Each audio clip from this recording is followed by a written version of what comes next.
இன்றைய தியானத்திற்கான தலைப்பு those in his presence will never weep. Those in his presence will never weep. அவருடைய பிரசன்னத்தில் இருப்பவர்கள் ஒருபோதும் அழுவது கிடையாது. இதுக்குரிய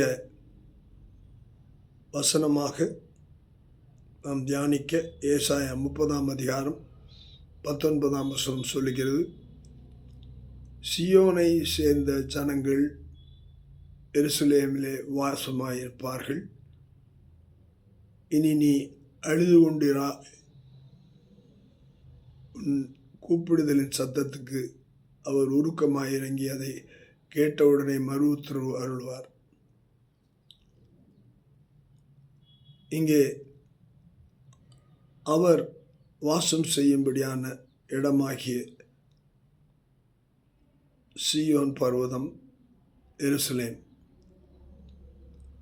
தேவனுடைய எருசலேம் என்று சொல்லும்போது தேவனுடைய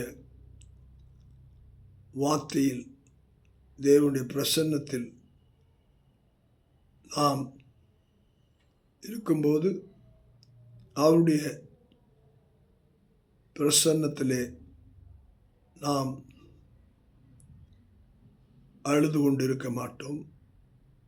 ஏனென்றால் அவருடைய பிரசன்னத்திலே மகிழ்ச்சி, கழிகூறுதல், சந்தோஷம், அலறில்லை, துக்கமில்லை, அழுகை இல்லை. அங்கே துதியின் பாடல்கள், தேவனை மகிமைப்படுத்தும்படியான காரியங்கள், அவைகளை நாம் அங்கே பார்க்கிறோம். அந்த துதியிலே நாம் இருப்போம். நம்முடைய சத்தத்தை கேட்டு அவர் நம்முடைய ஜெபத்தை கேட்டு அவர் உருக்கமாக இறங்கி நமக்கு பதில் கொடுக்கிறார். அவருக்கே மகிமை உண்டாவதாக. ஆமென்.